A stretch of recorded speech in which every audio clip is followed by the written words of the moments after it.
City India news channel, हक की आवाज़।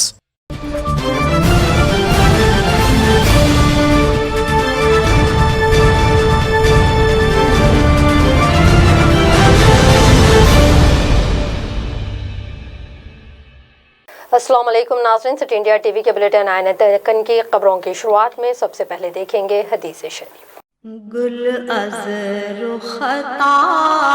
अहादीस नबवी सल्लल्लाहु अलैहि वसल्लम फ़ज़्ज़लल आलिमी अलल आबिदी कफ़ज़लिल क़मरी अला साइरिल कवाकिब। सुनन इब्न माजाह। आलिम की फजीलत आबिद के मुकाबले में ऐसी है जैसे चांद की फजीलत तमाम सितारों पर।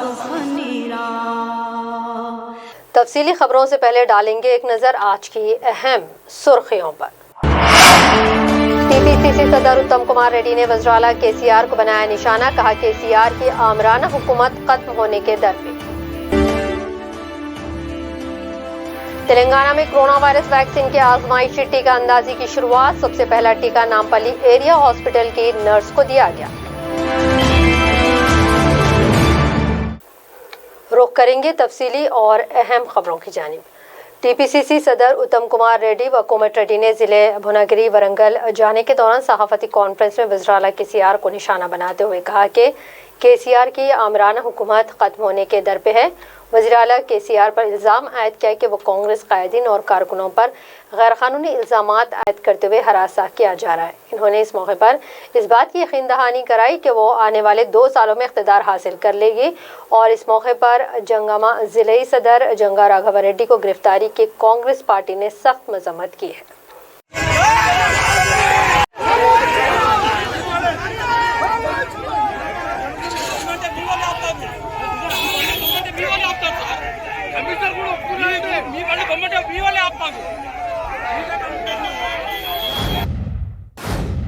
जिले संगारेड्डी के हल्का असम्बली जहीराबाद में वाक़े रामनगर कॉलोनी के हुदूद में जहीराबाद तत्तांडोर जाने वाली शाहरा पर एयरटेल नेटवर्क कंपनी का केबल पाइपलाइन डालने के दौरान गड्ढे में काम करे दिलावर हुसैन पर जेसीबी ऑपरेटर जय सिंह ने गड्ढे में मौजूद मस्तूर को देखा नहीं और जेसीबी से इस पर मिट्टी डाल दी, जिसकी वजह से मस्तूर दिलावर हुसैन की मौके पर ही मौत हो गई। तफसीलात के मुताबिक जहीराबाद पुलिस एसआई वेंकटेश और सीआई राजशेखर ने अपनी टीम के साथ मौके पर पहुंचकर नाश का पंचनामा किया है और पोस्टमार्टम के लिए सरकारी अस्पताल जहीराबाद मुंतकिल कर दिया गया। इस सिलसिले में एक केस दर्ज कर एसआई वेंकटेश ने मीडिया नुमाइंदों को बताया कि दिलावर हुसैन 22 साल वेस्ट बंगाल का रहने वाला था और काम के गर्ज से यहाँ आया हुआ था। पुलिस ने जेसीबी गाड़ी और ड्राइवर जय सिंह को अपनी हिरासत में ले लिया है। इस ज़िम्मन में एक केस दर्ज कर तहक़ीक़ात की जा रही हैं और मरहूम दिलावर हुसैन की नाश को बाद पोस्टमार्टम इनके आबाई मकाम वेस्ट बंगाल भेजने का इंतज़ाम किया जा रहा है। पेश है हमारे नुमाइंदे मोहम्मद शुजाउद्दीन की ये रिपोर्ट।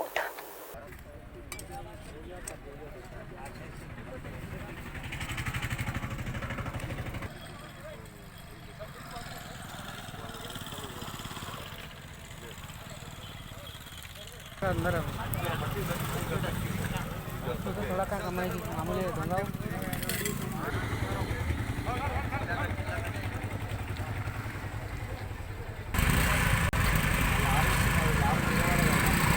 हेलो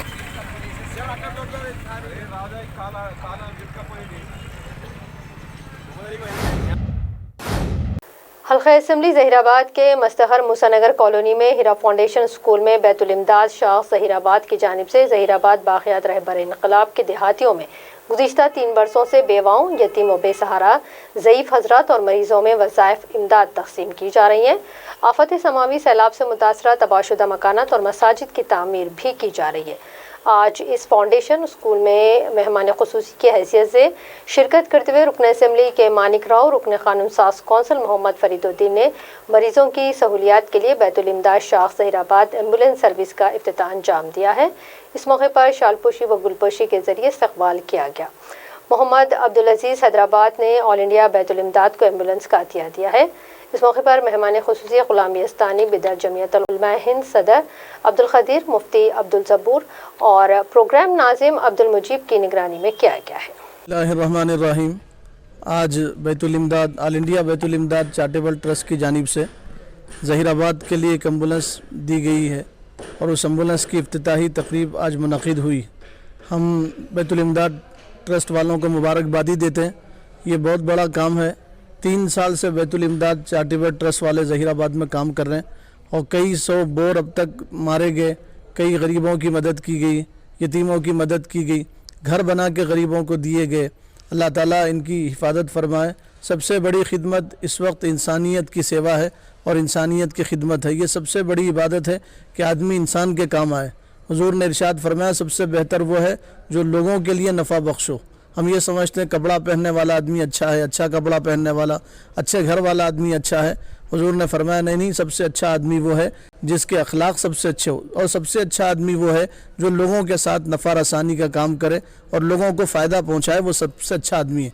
इस वक्त मैं हज़रत मौलाना मुफ्ती अब्दुल सबूर साहब, जिनको अल्लाह ताला ने ज़हीराबाद के लिए एक नेमत बनाया है, उनकी सदारत और निगरानी में ये सारे काम अंजाम दिए जाते हैं। इसी तरह हाफिज़ अब्दुल मुजीब साहब कुत्तूर, इनको भी मैं मुबारकबादी देता हूँ। दिन रात ये इंसानियत की खिदमत में लगे हुए हैं। हमारी दिली दुआ है अल्लाह ताला इनका साया ज़हीराबाद वालों पर। ज़िले रंगारेड्डी के शमशाबाद हवाई अड्डे में स्पाइस जेट एयरलाइन मुलाजमीन की जानिब से साल 9 2021 के तहत एयरलाइन अमले के जरिए पेश किए गए रक़्स पर ये मुतासर कुन रहा है। इस पर साल 9 को अलविदा कहते हुए नए साल का इस्तकबाल करने वाली इस तकरीब में अमले ने पुरजोश अंदाज में तकरीब में शिरकत की। इस तकरीब का मुसाफिरों के साथ हवाई अड्डे के तमाम अमले ने लुत्फ़ उठाया है।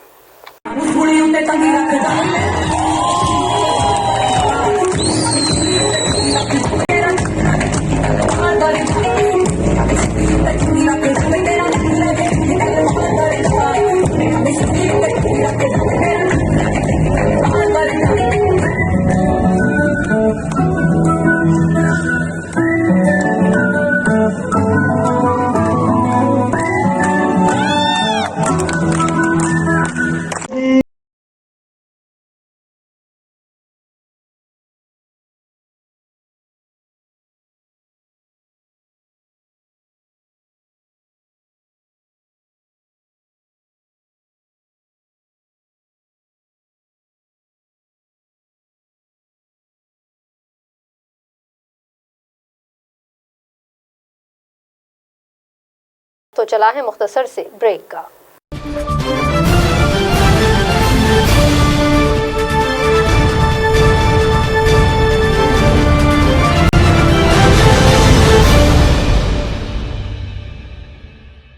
क्या आप अपने कारोबार, तिजारती इदारे, स्कूल और कॉलेज की बेहतर तशहीर या एडवर्टाइजमेंट चाहते हैं तो हमारे वाहिद रियासती उर्दू और Telugu TV channel city India news पर इश्तिहार दें। हमारे चैनल के प्रोग्राम हैदराबाद के दोनों शहरों में केबल नेटवर्क्स आईजे नेटवर्क और चॉइस नेटवर्क के चैनल नंबर 33 और 50 पर और महबूबनगर और रियासत के दूसरे अजला में सिटी डिजिटल के सेट टॉप बॉक्स के चैनल नंबर 22 पर टीवी पर देखे जा सकते हैं और social media platform YouTube, Facebook, Instagram और हमारे mobile app city India news app और हमारे वेबसाइट पर सारी दुनिया में हमारे प्रोग्राम देखे जाते हैं। तो देर किस बात की, स्क्रीन पर नज़र आ रहे हमारे फ़ोन नंबर पर रब्त करें और फ़ौरन अपना इश्तिहार बुक करवा लें।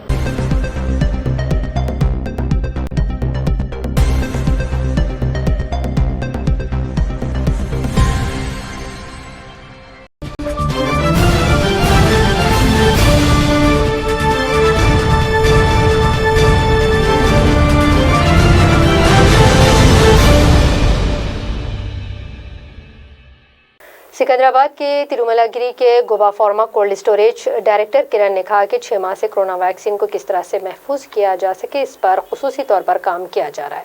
उन्होंने मजीद कहा कि इसके लिए 2 था 8 डिग्री दर्ज हरारत की ज़रूरत होती है और साथ ही साथ आलमी इदारे सेहत ISO की ज़रूरत भी पड़ती है, जिसके लिए 2 मकामात पर कोरोना वैक्सीन को महफूज करने के लिए कायम किया गया कोल्ड स्टोरेज है। हमने जो वैक्सीन महफूज की है वो कारोबार के लिए नहीं बल्कि मुल्क की आवाम की खिदमत करने के लिए लाई गई है, जिसके लिए हम आगे आए हैं। इंडिया की इंपोर्ट రాలేదు సో ఇంకా మైనస్ అసలు first of all -70 cold storage ఇండియాలో లేదండి. మామూలుగా ఇప్పుడు ఇంట్లో ఇప్పుడు ఐస్ క్రీమ్ పెట్టుకుంటాం డీప్ ఫ్రీజర్ లో, it is -16, domestic is -16. Commercial vaccine పెట్టొచ్చండి. ఇండియా ఆల్రెడీ -20 వ్యాక్సిన్లు ఉన్నాయి చిన్న చిన్న బాక్సెస్ లో, ఫ్రీజర్స్ లో. అండ్ -20 ఫస్ట్ టైం భారతదేశంలో హ్యాండిల్ వస్తే చేయబోతున్నాం. It is possible. What is the minimum temperature that vaccines or else any medicine can be stored in India? This is nothing called minimum. Like 2 to 8 is a big daddy for a vaccine. I can say 80% vaccine 2 to 8 temperature lo store cheyali. But cold storage units in India are not prepared to store at -70 degrees. Yes, exactly. Like none or else only? None. Ipparu ledandi. But the Indian cold chain industry is gearing up. Outundandi. చాలా ఏమంటారో తెలియదు కాబట్టి core competency అని అంటారు. So ఆ core competency వల్ల చాలా advantages ఉంటాయి. మీరు ఆలోచించని విధానాలు మేము ఆలోచించి ఒక వ్యాక్సిన్ కోల్డ్ స్టోరేజ్ ఎలా కట్టాలి, ఎలా ఉండాలని ఆలోచించి ముంగటికి తీసుకెళ్తామండి. అవసరం పడితే EU GDP సర్టిఫికేషన్ వెళ్ళాలి, అవసరం పడితే AEO సర్టిఫికేషన్ వెళ్ళాలి, సిటీ ప్యాక్ సర్టిఫికేషన్ వెళ్ళాలి. సో ఏదైతే అవసరం ఉందో అది చేసి ముంగటికి వెళ్తాము. ఇండియా భారతదేశము వ్యాక్సిన్ ప్రిజర్వేషన్ కి ముంగటికి వెళ్తుందండి. ఎందుకంటే నెక్స్ట్ అట్లీస్ట్ 1 సంవత్సరం 2 సంవత్సరాలు చాలా ప్రాముఖ్యత ఉంటుంది. వరల్డ్ లో ఇంచుమించు 60% ఆఫ్ ద వ్యాక్సిన్స్ మన ఇండియాలో తయారు అవుతుందండి. అండ్ కోల్డ్ స్టోరేజ్ ఇండస్ట్రీ కూడా టో టు టో హ్యాండింగ్ లో వెళ్ళి దానికి సరిపడే కోల్డ్ స్టోరేజ్ ఫెసిలిటీస్ రెడీ చేస్తుందండి. గుబ్బా కోల్డ్ స్టోరేజ్ ఒక శీతల గిడ్డంగి, అంటే మామూలు సాధారణమైన లాంగ్వేజ్ లో ఇంగ్లీష్ లో కోల్డ్ స్టోరేజ్ అంటారండి. మామూలుగా 10,000 కోల్డ్ స్టోరేజ్ ఉన్నాయండి ఇండియాలో. బట్ లెస్ దెన్ 0.5% శాతము vaccine complaint or pharma complaint cold storage ఉన్నాయి. ఇవాళ మనం మాట్లాడదలుచుకునేది వ్యాక్సిన్ వస్తుంది. నా పాండమిక్ చాలా హవా క్రియేట్ చేసిందండి, నేను చెప్పాల్సిన అవసరం లేదు, నాకంటే 10 మీ అందరికి తెలుసు. నా వ్యాక్సిన్ కూడా ఇంకా రావచ్చు, ఈ నెలలో వ్యాక్సిన్ రావచ్చు అనే గట్టి నమ్మకంతో మనం బతుకుతున్నాము. నా వ్యాక్సిన్ వస్తుంది, బట్ వ్యాక్సిన్ ఎక్కడ స్టోర్ చేస్తాము, ఏ టెంపరేచర్లో స్టోర్ చేయాలి, ఎన్ని ప్యాలెట్స్ కావాలి, దాని హ్యాండ్లింగ్ ప్రొసీజర్స్ ఏంటి చాలా మందికి తెలియదండి. చాలా మందికి తెలియదు. ఆ సందర్భంలో లాస్ట్ 6 months నుంచి 6 నెలల నుంచి గుబ్బా కోల్డ్ స్టోరేజ్ ఒక కృషి చేస్తుంది. వ్యాక్సిన్ కోల్డ్ స్టోరేజ్ లో ఎలా పెట్టొచ్చు, ఎలా దాన్ని స్టోర్ చేయొచ్చు, 2 to 8 లోనా, -20 15-25 లేదంటే -70 కూడా అనేది. సో అట్లీస్ట్ రైట్ నౌ మా దగ్గర సుమారుగా ఒక 10,000 palettes vaccine complaint cold storage facilities మేము తయారు చేసుకున్నాము. జనవరి ఇంకా మార్చ్ మధ్యన ఈ 2-3 నెలల్లో మా ఫెసిలిటీస్ రెడీ అవుతున్నాయి. हैदराबाद में रेडी होते हैं, इनके औरंगाबाद में कूड़ा। हैदराबाद के इलाके वादिया महमूद के रहने वाले एक मेवा फरोश अजहरुद्दीन पर इनकी दूसरी बीवी को हरासा करने का इल्ज़ाम इनकी दूसरी बीवी ने लगाया है और इस खुसूस में इन्होंने आज राजेंद्र नगर पुलिस स्टेशन में अजहरुद्दीन के खिलाफ एक शिकायत दर्ज करवाई।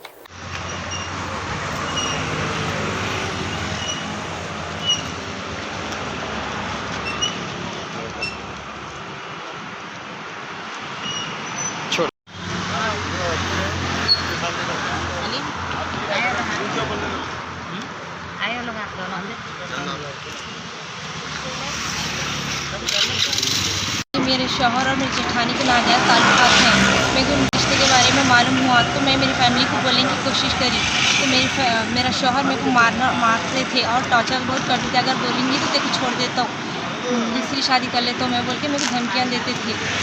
और जेठ भी वहीं बैठे हुए रहते थे, जेठानी और मेरे शौहर एक ही रूम में रहते थे। अभी कंप्लेंट करें आप? जी हाँ, मैं राजनगर पुलिस में केस में कंप्लेंट करी। अल्हम्दुलिल्लाह मेरे को अच्छे से रिस्पांस मिला। अभी क्या चाह रहे हैं आप?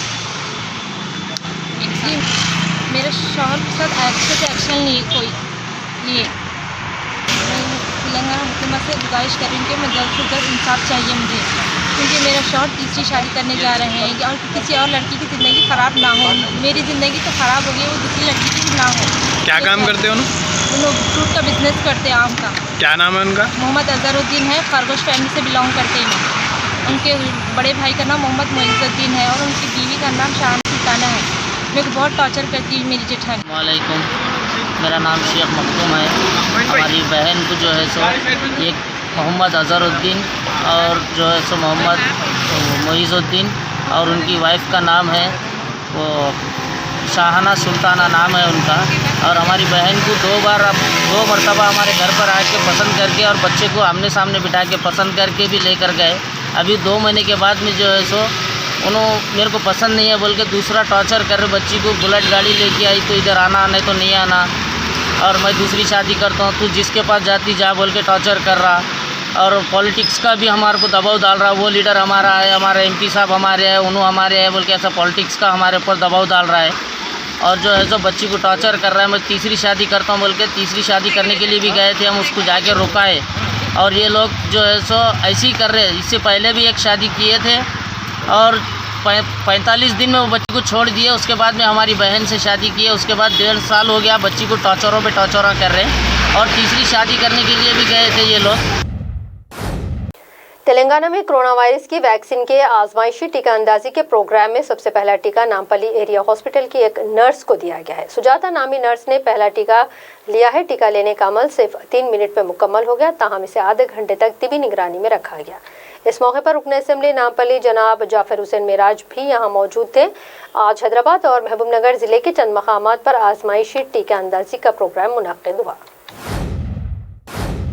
बुलेटिन के अख्तिताम से पहले डालेंगे एक नजर आज की अहम सुर्खियों पर। TPCC सदर उत्तम कुमार रेड्डी ने वज़राला KCR को बनाया निशाना, कहा KCR की आमराना हुकूमत खत्म होने के दर पे। तेलंगाना में कोरोना वायरस वैक्सीन के आजमाइशी टीका अंदाजी की शुरुआत। सबसे पहला टीका नामपल्ली एरिया हॉस्पिटल की नर्स को दिया गया। आने दक्कन की खबरों में फिलहाल इतना ही। मजीद ताज़ा तरीन अपडेट्स के लिए आप देखते रहिए सिटी इंडिया TV, हक़ की आवाज़।